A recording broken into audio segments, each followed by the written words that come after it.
Hello दोस्तों, मैं आप सभी का अपने YouTube channel law with twins में एक बार फिर से स्वागत करता हूं। और आज की इस वीडियो में हम इंडियन एविडेंस एक्ट को एंटायरली पढ़ेंगे। ये इंडियन एविडेंस एक्ट का रिवीजन सेशन रहेगा। तो दोस्तों आइए आज की वीडियो शुरू करते हैं।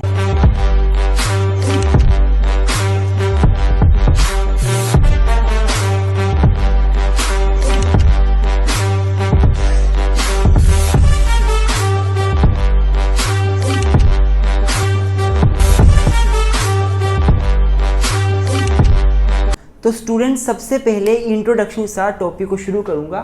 ये जो इंट्रोडक्शन दे रहा हूं मैं, ये बेसिकली आपको इंडियन एविडेंस एक्ट के बारे में बताने के लिए दे रहा हूं। आपको इसका बेस पता होना चाहिए। तो हमारे पास अगर मैं कानून की बात करूं, दो प्रकार के कानून हो सकते हैं हमारे पास बेसिकली। एक हमारे पास होता है सब्सटेंटिव लॉ और दूसरा हमारे पास होता है प्रोसीजरल लॉ। सब्सटेंटिव लॉ एक ऐसा लॉ है जो हमें हमारे राइट्स बताता है, हमें हमारी ड्यूटीज़ बताता है, जो ऑफेंसेस को डिफाइन करता है, ऑफेंसेस की पनिशमेंट्स बताता है। जैसे कि इंडियन पिनल कोड हो गया, जैसे कि हमारा हिंदू लॉ हो गया, मुस्लिम लॉ। हिंदू लॉ में आपके जितने भी एक्ट्स हैं, Hindu marriage act, Hindu succession act, ये सारे क्या हैं, आपको आपके राइट्स बताते हैं, आपको ऑब्लिगेशंस भी बताते हैं। आईपीसी आपको ऑफेंसेस के बारे में बताती है, इंडियन पिनल कोड उसके पनिशमेंट्स के बारे में बताती है। तो ये सारे जो पॉइंट्स हैं, जो भी लॉ हमें राइट्स ड्यूटीज़ बताए, वो बेसिकली सब्सटेंटिव लॉ है।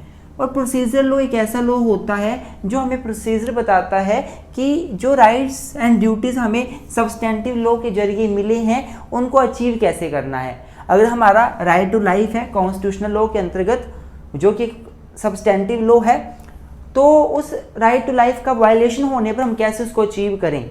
अगर आपका राइट टू क्लेम डैमेजेस है इन केस ऑफ वायलेशन और in case of breach of contract, Indian contract act जो है वो सब्सटेंटिव लॉ है। और इंडियन कॉन्ट्रैक्ट एक्ट हमें बताता है कि अगर आपने किसी के साथ कॉन्ट्रैक्ट में एंटर किया, उस व्यक्ति ने आपके साथ कॉन्ट्रैक्ट ब्रीच किया, तो आप कोर्ट का सहारा ले सकते हो और डैमेजेस क्लेम कर सकते हो। पर डैमेजेस क्लेम करने का प्रोसीजर क्या रहेगा, कैसे आप कोर्ट तक पहुंचोगे, दैट इज प्रोसीजर लॉ। तो इसका एग्जाम्पल है सीआरपीसी और CPC, civil procedure code, criminal procedure code. Civil matter का प्रोसीजर सीपीसी बताता है, क्रिमिनल मैटर्स का प्रोसीजर सीआरपीसी बताता है। स्टूडेंट्स, एक और हमारे पास टाइप होता है लॉ का, वो है एडजेक्टिव लॉ। एडजेक्टिव लॉ जो है वो बेसिकली प्रोसीजरल ही होता है, नेचर में प्रोसीजरल ही होता है, पर कुछ एलिमेंट्स इसमें सब्सटेंटिव के भी पाए जाते हैं। It is basically procedural law, but some elements of substantive law does exist in the adjective law. इसका एग्जांपल है एविडेंस लॉ, जो हमारा इंडियन एविडेंस एक्ट है 1872 का, वो इसका बड़ा अच्छा एग्जाम्पल है। इंडियन एविडेंस एक्ट हमारा वैसे तो प्रोसीजरल है, हमें प्रोसीजर बताता है एविडेंस कैसे लिए जाएंगे, ये सब कुछ, लेकिन कुछ पार्ट इसका जो है वो सब्सटेंटिव की तरफ भी इशारा करता है, जैसे कि एस्टॉपल। तो इसलिए हम इसको एडजेक्टिव लॉ बोल देते हैं। अब देखो, जो एविडेंस एक्ट है 1872 से पहले, 1872 में पहला एक्ट यही था जो इंडियन एविडेंस एक्ट बना था। 1872 में सबसे पहला एक्ट यही था। इससे पहले हमारे पास कोई भी यूनिफॉर्म लॉ नहीं था। इंडियन एविडेंस एक्ट से पहले कोई भी यूनिफॉर्म लॉ नहीं था जो एविडेंसेस के रिगार्डिंग हो। कोई ऐसा कानून नहीं था, यूनिफॉर्मिटी नहीं थी। बॉम्बे, मद्रास, कलकत्ता जो प्रेसिडेंसी टाउन्स थे, वहाँ पे उनके अपने जो रूल्स थे वो यूज़ किए जाते थे। एक यूनिफॉर्म लॉ नहीं था जो पूरी कंट्री इंडिया में अप्लाई होता था। इसलिए सबसे पहले जो आइडिया था कि इंडिया के लिए एविडेंस एक्ट होना चाहिए, ये आइडिया एक हमारे स्कॉलर हेनरी मे ने, आपने जो स्टूडेंट्स में नाम पढ़ा होगा, ये आइडिया लेकर आए। इन्होंने बोला इंडिया में एक एविडेंस लॉ होना चाहिए, और इन्होंने इसी के अपने आइडिया के ऊपर एक ड्राफ्ट तैयार कर दिया। 1868-1870 के करीब इन्होंने एक ड्राफ्ट तैयार कर दिया, किसका, इंडियन एविडेंस एक्ट का। मतलब इन्होंने एविडेंस एक्ट के लिए एक ड्राफ्ट तैयार कर दिया, लेकिन वो ड्राफ्ट ऐसा था कि वो इंडिया में सूटेबल नहीं था इंडिया की सिचुएशन के हिसाब से, तो वो ड्राफ्ट फेल हो गया। मतलब ये आइडिया तो लेकर आए, पर इनका जो ड्राफ्ट था वो एक्ट नहीं बन पाया। बाद में कुछ टाइम के बाद क्या हुआ, हमारे जेम्स स्टीफन है, सर जेम्स स्टीफन, इन्होंने द्वारा से इंडियन एविडेंस एक्ट का ड्राफ्ट तैयार किया और फाइनली जो इन्होंने ड्राफ्ट तैयार किया वो इंडियन एविडेंस एक्ट 1872 बन गया, और एक्ट नंबर 1 ऑफ 1872 ये बन गया। मतलब सबसे पहले जो 1872 में पहला जो एक्ट बना वो इंडियन एविडेंस एक्ट बन गया, जेम्स स्टीफन के जरिए प्रिपेयर किए हुए ड्राफ्ट के अकॉर्डिंग। इसलिए जेम्स स्टीफन को हम लोग फादर ऑफ एविडेंस एक्ट भी बोल देते हैं, फादर ऑफ एविडेंस लॉ भी बोल देते हैं। अब स्टूडेंट्स आई होप आपको ये सारा कुछ समझ आ रहा होगा जो मैं बताना चाहता हूँ। तो फाइनली इंडियन एविडेंस एक्ट आ गया और तब से लेकर आज तक यही एविडेंस लॉ चला हुआ है। अब रिसेंटली आपको पता है लोकसभा के सेशन में श्री अमित शाह जी ने एक बिल पेश किया जो कि एविडेंस एक्ट को रिपील कर देगा और भारतीय साक्ष्य संहिता लेकर आ जाएगा। तो उस बिल में क्या थोड़े बहुत चेंजेस हैं, मैक्सिमम सेम है, और थोड़े बहुत चेंजेस उसमें हैं जो कि हमारे करंट सिनेरियो के हिसाब से, अब टेक्नोलॉजी का युग बढ़ रहा है तो जो करंट सिनेरियो उसके हिसाब से वो चेंजेस लाए गए हैं। जैसे वो बिल एक्ट बनेगा तब हम उसको पढ़ेंगे, पर फिलहाल हमें ये पढ़ना बहुत ज़रूरी है। अगर आप ये सारा पढ़ लोगे जो मैं पढ़ा रहा हूँ आपको, तो जो आगे नया एक्ट आएगा उसको समझने में बिल्कुल परेशानी नहीं आएगी। सेम प्रोविजंस हैं, ये अच्छे से पढ़ लेना। ये मत सोचना कि अब नया एक्ट आ गया तो इसको ना पढ़े, ध्यान से सुनना सारी बातें। अब स्टूडेंट्स अगली जो टर्म है महत्वपूर्ण वो है कि जो इंडियन एविडेंस एक्ट है वो एग्जहास्टिव नेचर का नहीं है। क्या है? Indian evidence act is not an exhaustive in nature. ये पॉइंट बता रहा हूँ मैं, सारे आपको जर्नल इंट्रोडक्शन के पॉइंट्स बता रहा हूँ सारे, जो आपने ध्यान में रखने हैं। जो एविडेंस एक्ट है 1872 का, नॉट एग्जहास्टिव। तो इंडियन एविडेंस एक्ट जो है वो एग्जहास्टिव नेचर का नहीं है, कंप्लीट नहीं है। बेसिकली एग्जहास्टिव मतलब कंप्लीट नहीं है। क्यों कंप्लीट नहीं है स्टूडेंट्स? क्योंकि इंडियन एविडेंस एक्ट 1872 आ गया, लेकिन केवल यही एक्ट नहीं है जो एविडेंसेस को कैसे लेना है, एविडेंसेस का प्रोसीजर, यही एक्ट नहीं है जो बताता है। बहुत सारे ऐसे एक्ट्स हैं जो अपने एक्ट के अंतर्गत एविडेंसेस क्या क्या लेने हैं, कैसे लेने हैं, वो भी बता देते हैं। जैसे हमारा प्रिवेंशन ऑफ करप्शन एक्ट हो गया, बॉम्बे रेगुलेशन एक्ट हो गया। इन एक्ट्स में एविडेंसेस के रिगार्डिंग प्रोसीजर भी बीच में बता दिया है डिफरेंट सेक्शंस में। तो इसलिए बोला गया है कि एविडेंस एक्ट एग्जॉस्टिव नेचर का नहीं है, कंप्लीट नहीं है। ऐसा नहीं है कि एविडेंस एक्ट आ गया तो अब कोई और एक्ट है ही नहीं जो एविडेंसेस लेने की बात करता हो। बहुत से एक्ट्स हैं जो एविडेंसेस लेने की बात करते हैं, बेशक वो सब्सटेंटिव एक्ट्स हैं, पर उसमें एविडेंसेस कैसे लेने हैं, कौन से लेने हैं, ये प्रोसीजर बता दिया है। तो evidence act is not exhaustive, it is not complete. अगला जो पॉइंट है वो है कि एविडेंस एक्ट जो है वो लेक्स फोरी नेचर का है। लेक्स फोरी मतलब होता है law of the forum, law of the court. एक होता है लेक्स लोकी, LOCI, वो होता है लॉ ऑफ कंट्री। एक होता है lex fori, law of forum, law of court. Evidence act जो है वो लेक्स फोरी है, वो लॉ ऑफ कोर्ट है। इसका मतलब क्या है कि जो कोर्ट है हमारे कंट्री में, जो हमारे इंडिया में इस्टेब्लिश्ड कोर्ट है, अगर उनके पास केस आ गया, वो चाहे केस जिस मर्जी कंट्री के पर्सन का हो, चाहे जिस मर्जी का हो, अगर इंडिया में एक बार केस आ गया, इंडिया के कोर्ट में केस चल पड़ा, तो इंडियन जो कोर्ट्स होंगे वो केवल इंडियन एविडेंस एक्ट 1872 को ही अप्लाई करेंगे, वो फॉरेन कंट्री के कोर्ट को अप्लाई नहीं करेंगे। मतलब बेशक फॉरेन कंट्री के सिटीजन का केस चला हो इंडिया में, लेकिन इंडिया का कोर्ट जो है वो इंडिया के एविडेंस एक्ट के अनुसार ही डिसीजन देगा। इंडिया के एविडेंस एक्ट के अनुसार ही डिसाइड करेगा कौन से फैक्ट्स रेलिवेंट है, कौन से नहीं है, या रेलिवेंसी ऑफ फैक्ट्स क्या होगी, एडमिसिबिलिटी ऑफ फैक्ट्स क्या होगी, विटनेसेस कौन बन सकते हैं कौन नहीं। जो इंडिया का एविडेंस एक्ट है उसके अनुसार ही ये देखा जाएगा, फॉरेन कंट्री के एविडेंस के अनुसार नहीं देखा जाएगा। मतलब क्या बोलने का, मान लो अमेरिका के पर्सन का केस इंडिया में चला और अमेरिका का पर्सन गवाह के रूप में कोई छोटे से बच्चे को लेकर आ जाता है, जो बोल सकता है पर छोटा अभी, चाहे 3-4 साल का है, और इंडिया में क्या बोला गया, सेक्शन 118 बोलता है कि विटनेस कोई भी बन सकता है, पर वो टेंडर एज की वजह से ऐसा ना हो कि उसे समझ नहीं आ रहा है क्वेश्चन। तो इंडिया में छोटे बच्चे की गवाही पर इतना विश्वास नहीं किया जाता जनरली। फॉरेन कंट्री में मान लो किया जाता है, और वो फॉरेन कंट्री का पर्सन उस बच्चे को लेके आ जाता है और बोलता है जी हमारे अमेरिका में, हमारी कंट्री में तो बच्चे की गवाही दी जा सकती है, 2 साल के ऊपर कोई भी बच्चा गवाही दे सकता है, तो मैं यहाँ पे गवाही के लिए बच्चे को लेकर आया हूँ। हमारा इंडिया का कोर्ट बोलेगा भाई आप इंडिया में बैठे हो, इंडिया में केस चल रहा है, तो इंडिया का एविडेंस एक्ट अप्लाई होगा। इंडिया का एविडेंस एक्ट लेक्स फोरी है, हमें अपना एक्ट ही अप्लाई करना पड़ेगा। आपके अनुसार हम एविडेंस नहीं लेंगे, आपके लॉ के अनुसार। This is lex fori, this is lex 4E। I hope आपको समझ आ रहा होगा। तो इंडिया का जो एविडेंस एक्ट है वो लेक्स 4E है। बेशक देखो फॉर एग्जांपल मान लो कोई क्राइम कमिट हुआ और फॉरेन कंट्री में कोई पर्सनस हैं, फॉरेन कंट्री में पर्सन कोई बैठे हुए हैं, उनसे गवाही लेनी है।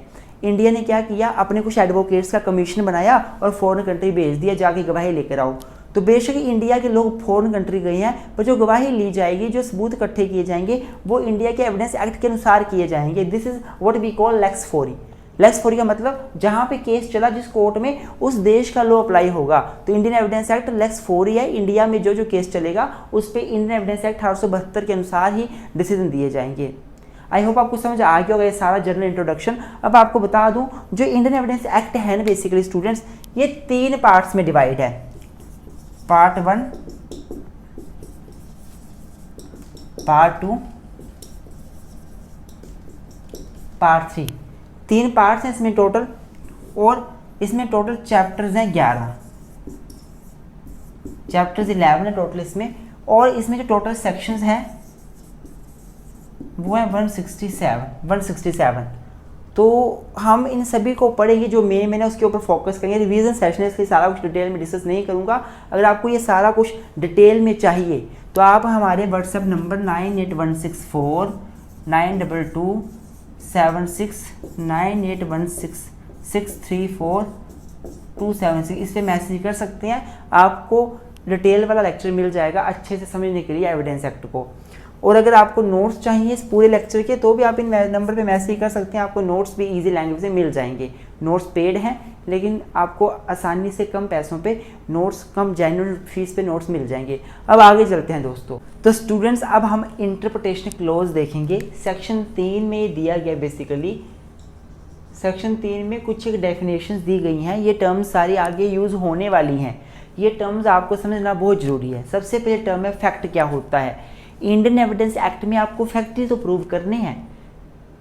Fact is very very essential term. तो फैक्ट होता क्या है? सेक्शन 3 पता क्या बोलता है? Fact means and includes. देखो अगर आपने नोट्स नहीं भी लिए हैं हमसे, अगर नोट्स लिए हैं तो सब कुछ आपके सामने नज़रों के आगे होगा। अगर नोट्स नहीं लिए हैं तो आपके पास जो भी मटेरियल है उसमें मैं जो डेफिनेशन बता रहा हूँ वो तो लॉ की लैंग्वेज है, उसमें कोई डाउट नहीं है। मैं लिखूंगा नहीं, टाइम वेस्ट होगा बहुत ज़्यादा, इसलिए मैं पढ़ के बताऊँगा आपको। बिल्कुल आप सामने बेयर एक्ट निकाल लीजिए, आप सेक्शन 3 निकाल लीजिए, आप अपने नोट्स निकाल लीजिए। अगर आपने हमसे नोट्स नहीं लिए, हमें कोई प्रॉब्लम नहीं है। देखिए फैक्ट क्या होता है? Fact means and includes. क्या फैक्ट मीन्स और क्या इंक्लूड करता है? बोलने का मतलब क्या है? जो फैक्ट है उसका मतलब क्या है और वो इंक्लूड क्या करता है? ये जो डेफिनेशन बताने लगा हूँ ये इंक्लूसिव डेफिनेशन है। इसमें और भी चीज़ें इंक्लूड हो सकती हैं। ये जो डेफिनेशन बताऊंगा ये एग्जॉस्टिव नेचर की नहीं है कि फैक्ट जो बता दिया बस यही है, ऐसा नहीं है। फैक्ट कुछ भी और इसमें इंक्लूड हो सकता है। ये इंक्लूसिव डेफिनेशन है, इसमें और चीज़ें भी इंक्लूड हो सकती हैं। तो क्या लिखा हुआ है? Fact means and includes a thing, a state of thing, a relation of thing capable of being perceived bye senses. कोई भी चीज, थिंग मतलब कोई वस्तु, या स्टेट ऑफ थिंग वो वस्तु कैसे पड़ी हुई है, या रिलेशन ऑफ थिंग उस चीज का किसके साथ रिलेशन क्या है, perceived bye senses, perceived bye senses. तो बोलने मतलब क्या हुआ? जो भी चीजें आप आंखों, अपनी सेंसेस से, आंखों से, मुंह, जीभ से, कानों से, स्किन से परसीव कर सकते हो, उसे ही फैक्ट बोला जाता है।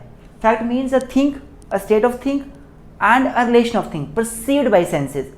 मैं यहाँ पे खड़ा हूँ, आपने मुझे देखा, मैं खड़ा हूँ, दिस इज फैक्ट। मैंने फोन ऐसे पकड़ा है, दिस इज फैक्ट। मैंने मार्कर ऐसे पकड़ा है, दिस इज फैक्ट।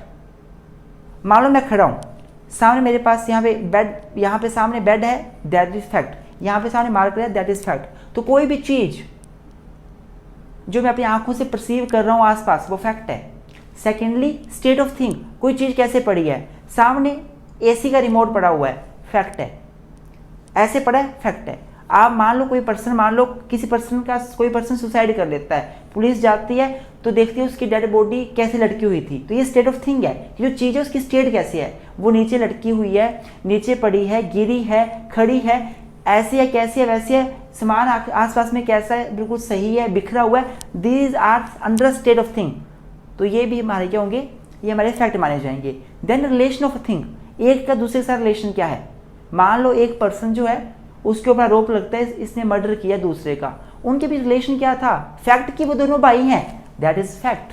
तो फैक्ट का मतलब है कोई भी चीज़, उस चीज़ की अवस्था, उस चीज़ का दूसरे के साथ रिलेशन जो हम आंखों से परसीव कर सकते हैं, आंखों से सॉरी सेंसेस से। सेंसेस में हमारी 5 सेंसेस, आंख, नाक, कान और त्वचा, स्किन, ये सारा आ जाएगा उसमें, है ना। दूसरा, any mental condition of which any man is conscious, any mental condition. तो किसी के पर्सन के माइंड में क्या चला हुआ है वो इफेक्ट है। मेरे माइंड में किसी के प्रति अच्छी भावना है, बुरी भावना है, गुड फेथ है, बुरा फेथ है, ये फैक्ट है। तो स्टूडेंट्स, फैक्ट का मतलब होता है कोई भी चीज़, मतलब आप समझ लो लाइफ में फैक्ट तो सब कुछ है। मैं चल रहा हूँ, ये फैक्ट है। आप खा रहे हैं, ये फैक्ट है। आप मेरा लेक्चर देख रहे हैं, ये फैक्ट है। आप ऐसे बैठे हो, ये फैक्ट है। आप सो के लेक्चर देख रहे हैं, ये फैक्ट है।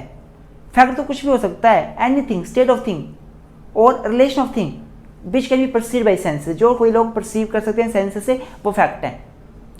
आप यहाँ पे आप कहीं रूम में गए, आपको बदबू आई कि कोई कुछ जैसे कुछ सड़ने की बदबू आई आपको, that is fact, because you perceive that with your nose. आपने अपने नाक से परसीव किया कि आपको दुर्गंध आई, आपको बदबू आई, तो मतलब ये क्या है, ये फैक्ट है कि आपको जो बदबू आई वो फैक्ट है। और कोई भी मेंटल कंडीशन जो किसी के माइंड में होती है वो भी फैक्ट है, जैसे किसी के माइंड में किसी के प्रति अच्छी भावना, बुरी भावना, वो सारा फैक्ट है। तो स्टूडेंट्स, जो बेंथम हमारे स्कॉलर है, बेंथम, मैं आपको बता दूं यहाँ पे 1-2 बातें। जो हमारी बेंथम एक स्कॉलर है, इन्होंने बताया कि फैक्ट 2 प्रकार के होते हैं, एक फिजिकल फैक्ट होता है, एक साइकोलॉजिकल फैक्ट होता है। इन्होंने बताया कि जो फैक्ट हम अपनी सेंसेस से परसीव करते हैं वो फिजिकल फैक्ट होता है, और जो फैक्ट किसी के माइंड में एग्जिस्ट करता है वो साइकोलॉजिकल फैक्ट होता है। ये बात आपने ध्यान रखनी है। तो फिजिकल फैक्ट में आ जाएगा जो हम अपनी सेंसेस से परसीव किया, जैसे मैंने किसी को देखा, मैंने किसी का कुछ बोलते हुए सुना, ये सारे फैक्ट फिजिकल फैक्ट हैं जो मैं अपनी सेंसेस से परसीव कर रहा हूँ। मुझे बदबू आई, फिजिकल फैक्ट है। और साइकोलॉजिकल फैक्ट क्या है, किसी पर्सन के माइंड में किसी के प्रति क्या भावनाएं हैं, मेरे माइंड में उसके प्रति अच्छी भावना, बुरी भावना, गुड फेथ, बैड फेथ, वो हमारा साइकोलॉजिकल फैक्ट है। तो हमें समझ आ गया फैक्ट क्या होता है। अब दूसरी डेफिनेशन है फैक्ट इन इशू। इशू मतलब विवाद, डिस्प्यूट, हमारे बीच पार्टीज के बीच डिस्प्यूट। तो जब कोई फैक्ट डिस्प्यूट में आ जाता है वो फैक्ट इन इशू बन जाता है। फैक्ट्स तो बहुत सारे हैं, चलना, खाना, पीना, ये सारे फैक्ट्स हैं, लेकिन जो फैक्ट डिस्प्यूट में आ जाएगा वो होगा फैक्ट इन इशू। मैं एग्जांपल देता हूँ, समझने की कोशिश करना। मान लो ए और बी के बीच प्रॉपर्टी को लेके विवाद है। ये एक लैंड है, मान लो इस लैंड को ए बोलता है ये लैंड मेरी है, और बी ने मेरी लैंड पे कब्जा कर लिया है। बी बोलता है ये लैंड मेरी है। तो हुआ क्या, ए ने केस कर दिया फाइल बी के ऊपर कि ये लैंड उसकी है। A filed suit against B that this land belongs to him. A बोलता है लैंड मेरी है। तो ए ने अपनी रिटर्न स्टेटमेंट, ए ने अपनी प्लेंट तैयार करी। प्लेंट क्या होता है, एक डॉक्यूमेंट होता है जो प्लेंटी फाइल करता है कोर्ट में रिलीफ लेने के लिए। तो ए ने अपना पूरा एक प्लेंट तैयार करी, पूरा कुछ लिखा उसने पहले लिख दिया मेरा नाम ये है, मेरा एड्रेस ये है, मेरी ज़मीन ये है, मेरी ज़मीन के साथ बी की ज़मीन लगती है, बी ने एक घर बना रहा है, बी जो है उसने घर बनाते हुए मेरी ज़मीन पे एनक्रोचमेंट कर ली है और आधी ज़मीन मेरी अपने कब्जे में कर ली है। इसने सारा प्लेंट बनाया और कोर्ट में दाखिल कर दिया। जब बी के पास वो प्लेंट गई तो बी को बोला तुम आंसर करो। बी ने सारी बातों को यस कर दिया, हाँ मेरा घर यहाँ पर है, इसका घर यहाँ पर है, हाँ मेरी लैंड यहाँ पर है, हाँ मैं घर बना रहा हूँ, हाँ मैंने जो घर बनाया वो उसकी लैंड के पास बनाया है। पर जो ए ने बोला कि इसने घर बनाते हुए मेरी लैंड पे कब्जा कर लिया, तो उसने बोला नो ऐसा नहीं है, मैंने घर अपनी लैंड पे बनाया है। तो यहाँ पे ये सारे फैक्ट्स हैं, पर फैक्ट इन इशू क्या है, ये वाला कि क्या बी ने ए की लैंड पे घर बनाया। क्योंकि बोलने मतलब क्या हुआ कि जितने भी फैक्ट्स को ए ने बोला ये फैक्ट हैं, ऐसा है ऐसा है ऐसा है, और बी ने बोला हाँ मैं मानता हूँ है, उसने एडमिट कर लिया, वो फैक्ट इन इशू नहीं होंगे, उनमें तो विवाद ही नहीं है। वो तो ए बोल रहा है और बी मान रहा है, हाँ मैं मानता हूँ तेरी बात तो सही बोल रहा है। पर जिस फैक्ट पर ए ने बोला कि इसने मेरी जमीन पे कब्जा किया और बी ने बोला नहीं मैंने नहीं किया, तो इस फैक्ट में डिस्प्यूट पैदा हो गया। एक पार्टी बोल रही है कब्जा किया और दूसरी पार्टी बोल रही है कब्जा नहीं किया, तो ये बन जाएंगे फैक्ट इन इशू। ये फैक्ट इन इशू हो जाएगा। फैक्ट इन इशू का मतलब होता है डिस्प्यूटेबल फैक्ट, जो कोर्ट में प्रूव करने हैं, जो कोर्ट में जिनके ऊपर बहस होगी, जिनके ऊपर एविडेंस दिए जाएंगे, जो कोर्ट में केस प्रूव करने में जिन फैक्ट्स को प्रूव करने के लिए एविडेंस दिए जाएंगे वो होते हैं fact in issue. I hope आपको समझ आ रहा होगा। जैसे मान लो ए ने बी का मर्डर किया, ए मर्डर्ड बी, ए ने बी का मर्डर किया, ये केस चला हो कि ए ने मर्डर किया है बी का। तो पहला क्वेश्चन आया कि वेदर ए मर्डर्ड बी, क्या ए ने बी का मर्डर किया? ऑब्वियस सी बात है, ए तो मना करेगा जी मैंने नहीं किया। तो बी जो है, जो मर गया है, उसके बिहाफ में जो स्टेट केस लड़ रही है वो बोलती है, क्योंकि बी तो मर गया और जब मर्डर होता है तो उसके बिहाफ में स्टेट का केस लड़ती है, आपको पता है। तो स्टेट बोलती है जी ए ने मर्डर किया, ए बोलता है जी मैंने नहीं किया, एक बोल रहा है कि किया, दूसरा बोलता है नहीं किया, तो ये क्या बन जाएगा? Fact in issue. तो fact in issue means that those fact which are asserted by one party but denied by other party. एक पार्टी बोलती है फैक्ट है पर दूसरी पार्टी उसे मना कर देती है, that facts are the fact in issue. मैं आपको पूरी लैंग्वेज बता देता हूँ क्या है फैक्ट इन इशू की। नोट्स में आप देख सकते हैं क्या लिखा हुआ है। Fact in issue means and includes any fact from which either by itself or in connection with other facts the existence, non-existence, nature, extent of any liability or right or disability asserted or denied in any suit or proceeding necessarily follows। क्या लिखा हुआ है कि भाई fact in issue का मतलब होता है ऐसे फैक्ट्स जिन फैक्ट्स को एक पार्टी ने असर्ट किया, बोला कि ये फैक्ट एग्जिस्ट करते हैं और दूसरी पार्टी ने डिनाई कर दिया, नहीं जी ऐसे फैक्ट एग्जिस्ट नहीं करते हैं। जिन फैक्ट्स पर डिस्प्यूट पैदा हो गया वो फैक्ट इन इशू होंगे। जिन फैक्ट्स को एक पार्टी ने बोला है और दूसरी पार्टी ने बोला नहीं ऐसा नहीं है, तो वो डिस्प्यूटेबल फैक्ट बन जाएंगे, वो फैक्ट इन इशू बन जाएंगे। आई होप आपको समझ आ रहा होगा। डॉक्यूमेंट्स, तीसरी डेफिनेशन है डॉक्यूमेंट क्या होता है। तो स्टूडेंट्स जो हमारी बियर लैंग्वेज है वहाँ में बड़ी अच्छी लैंग्वेज लिखी है डॉक्यूमेंट की, कि डॉक्यूमेंट का मतलब होता है कोई भी चीज़ जब किसी सब्सटेंस पे रिकॉर्ड करी जाती है, लिखी जाती है मार्क्स के माध्यम से या कोई किसी प्रकार के फिगर्स के माध्यम से या इन सभी के मिक्सचर के माध्यम से, इस इरादे से कि इस चीज़ को रिकॉर्ड किया जाएगा, तो उसको हम डॉक्यूमेंट बोल देते हैं। डॉक्यूमेंट का मतलब है कि किसी भी सब्सटेंस के ऊपर कुछ लिखना, कैसे लिखना? मार्क्स के माध्यम से, कोई इशारों के माध्यम से, फिगर के माध्यम से, मैप के माध्यम से, या इन सभी के मिक्सचर से। कुछ चीज़ें मैप से बता दी, कुछ लिख कर बता दी। क्यों ये लिख रहे हैं हम उन सब्सटेंस के ऊपर? ताकि फ्यूचर में इसका रिकॉर्ड बन सके, फ्यूचर में रिकॉर्ड हो जाए। तो that are called the document. क्या लिखा हुआ है देखो, डॉक्यूमेंट का मतलब क्या है। Document means any matter expressed और डिस्क्राइब्ड अपॉन एनी सब्सटेंस। जब भी कोई मैटर किसी सब्सटेंस पे, सब्सटेंस मतलब कोई पत्थर हो सकता है, कोई कागज हो सकता है, कोई कॉपी हो सकती है, कोई दीवार हो सकती है, कोई पेड़ हो सकता है, किसी भी सब्सटेंस पे जब कोई चीज़ एक्सप्रेस करी जाती है, लिखा जाता है, डिस्क्राइब करी जाती है, कैसे? या तो लेटर के माध्यम से, या फिगर के माध्यम से, या मार्क्स के माध्यम से, या इन सभी के मिक्सचर से। कुछ लेटर से लिख दिया, कुछ फिगर से बना दिए, कुछ मार्क कर दिया, कुछ ऐसा वैसा। और ये ऐसा क्यों किया जाता है? With the intention to use this why for the purpose of recording the same. क्यों ऐसा किया जा रहा है, क्यों लिख रहे हैं हम लोग? इसको रिकॉर्ड करने के लिए, फ्यूचर रेफरेंस के लिए। तो उसको क्या बोल दिया जाता है? डॉक्यूमेंट बोल दिया जाता है।